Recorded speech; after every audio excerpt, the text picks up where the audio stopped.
Hi again, and thank you for joining us for this quarter's Cook the Book. This is Valerie. I'm Tina. We're here 4 times a year to talk about a book, usually a fiction book, but not always. We get inspiration from that book to make a recipe. So today we're going to be talking about Alice Feeney's new release, Beautiful Ugly. This has got a lot of press. Alice has many books, many great books. And this is her newest one that just released in the last month or so. First of all, the cover is gorgeous. It is. And it is about a couple. Both are, well, the wife is an investigative journalist, the husband is an author. So they're both writers. The husband says he's ended up having the worst, best day ever. He found out that he was going to be a New York Times bestselling author. So he wanted to call his wife. She was late getting home. He wanted to call her to give the news to her because he was so excited to let her know. So he calls and she picks up the phone. She said she's almost home. All of a sudden he hears screeching of tires. It sounds like she's going off the road, and then nothing. So he knows her route that she takes home. So he jumps in his car to go find her. And when he gets to the location, there's her car, the door wide open, her purse, cell phone, everything in the car, and she's not there. So thus begins the story of the tragedy that unfolds. He spends the next year trying to figure out what happened. No one can figure it out. He's just in mourning, has no answers. And his literary agent happened to just find out that she had inherited a family house in Scotland.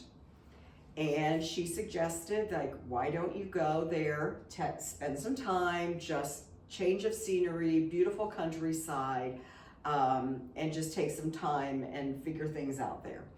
So he decides to do that.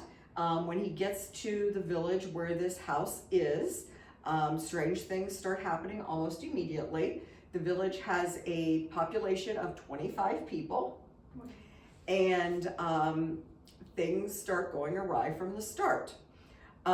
This is, if you've read other Alice Feeney books, she's queen of the twists. She really is. And you don't know what's going to happen next, which I love. This book has 56,000 reviews on Goodreads, has a 3.6 rating. It's been described as a locked room mystery, an unreliable narrator, lots of twists and turns, a clever plot, lots of red herrings.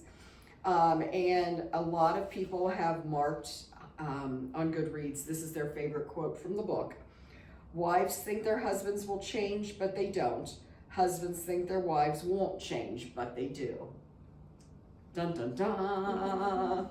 So, because this book partially takes place in Scotland, Valerie and I love the Hebridean Baker. You've heard us talk about him before. He is from Scotland. He has quite a following there and in the United States. We have several of his cookbooks. This is his newest one, called The Hebridean Baker, My Scottish Island Kitchen. His cookbooks are beautiful. Not only are the pictures beautiful of the food, but also of the scenery. I mean, I would love to go to Scotland. I mean, just based on these pictures. Absolutely. I mean, just wonderfully done. Great photography. I mean, look at that. That's beautiful. So gorgeous, so gorgeous. So Valerie and I picked a recipe out of this, and we are going to take inspiration from this recipe to make.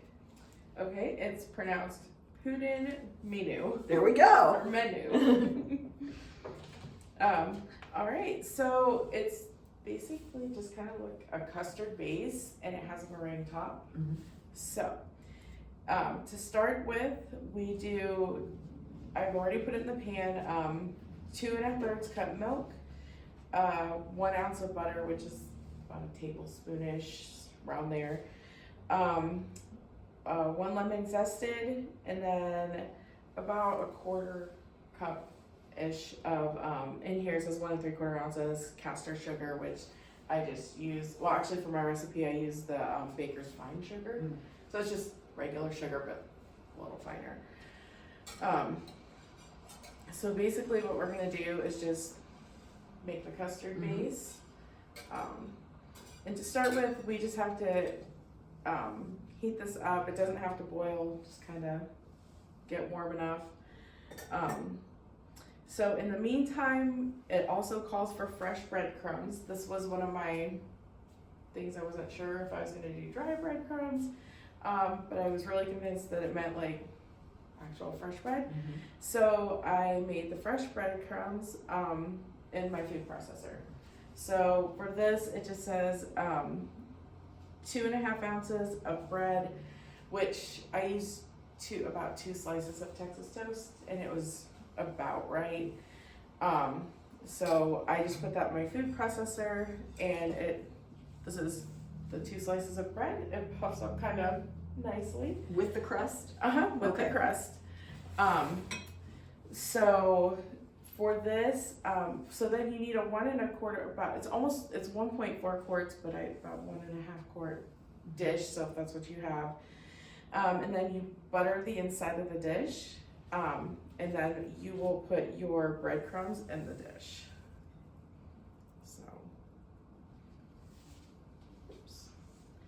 And I just let them hang out there until I was ready for them.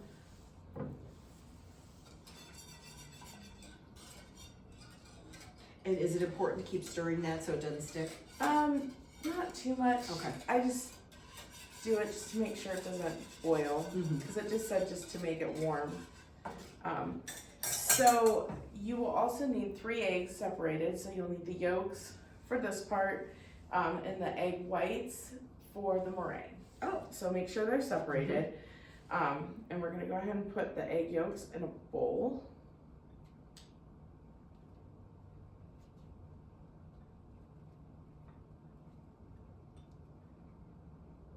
Because once our milk is warm, we're going to add it to the egg yolks. You can help me with this part. Okay. And hold the bowl while I Okay. pour. Alright, so this is almost ready. And as you're putting them in, what keeps them from getting all like stringy and cooked? So basically we're just gonna temper it, which means we're just gonna add the milk slowly so we don't cook the egg, because you don't want to do that. That would not be a good thing to do. Because then you'd have little chunks of egg, and yeah, and that would not be good for anyone. So, all right, squish that there. All right. So our milk, it's not boiling, but as you can see, it's steaming. It's pretty much warm enough. Okay, what can I help with? Sideways here. Grab this. Okay, no, I would just. We're gonna pour this into here. So This into there? yes. If Okay. You just want to hold. Oh, gotcha. Yes. That. Yep. I don't want to get you with the pan, so. Perfect. Just to make sure my bowl doesn't go flying. Yep. And it's just important to pour it really slowly. Because yeah, you definitely don't want to cook your egg. That would be bad. And if your milk accidentally boils, there's just probably okay. Yeah, you can still. I would still use it. Okay.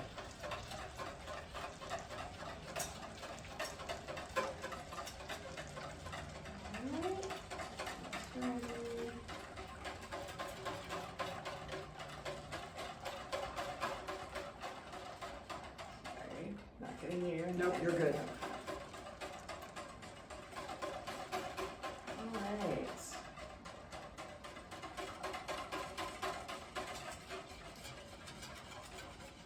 Alright. Set that there. Alright, so now when it's all mixed together, so you have your lemon zest, your little bit of butter, your sugar, your eggs, and your milk. So then to finish it out, oops.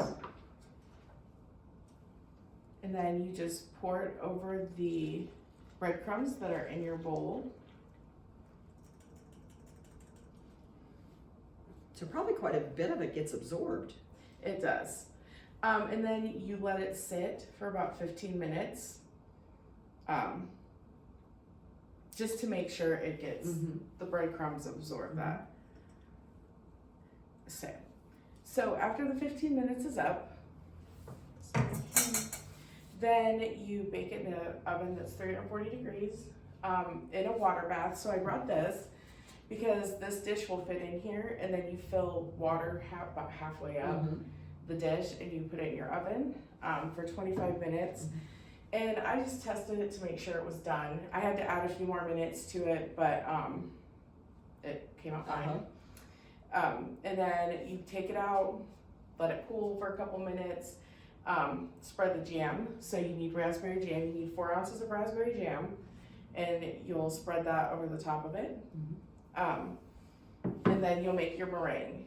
So, and that is 6 1/4 ounces of the sugar and 3 egg whites. So to do that, you beat your egg whites until the stiff peaks form, and then you add your sugar in by the tablespoon until it gets nice and shiny. And then you take a bag, like just a regular bag, and all I did with this was cut the tip off and then pipe the meringue on. And then you put it back in the oven for about 15 minutes at 300, and just till it browns, and then you're done. Nice. And if you didn't have a bag, could you kind of just plop it on? And You could probably plop it on, or use a, I've done this in the past too, get like a Ziploc bag, Oh yes. and just put it all towards the corner, and then cut the corner off, and then you could just use it that way too, so. Yeah. It's fun to get recipes from other places and unusual It things that you is. wouldn't have thought about doing before. So, It and is. again, we love the Hebridean Baker cookbooks. We do love Alice Feeney also. If you're in Central Ohio, we would love to see you here sometime at the Centerburg Public Library. And as always, you know, lots available on Libby. Lots of cookbooks, magazines, fiction, pretty much anything you can want for any age is available on Libby. So don't forget that also. So we'll see you next time on Cook the Book.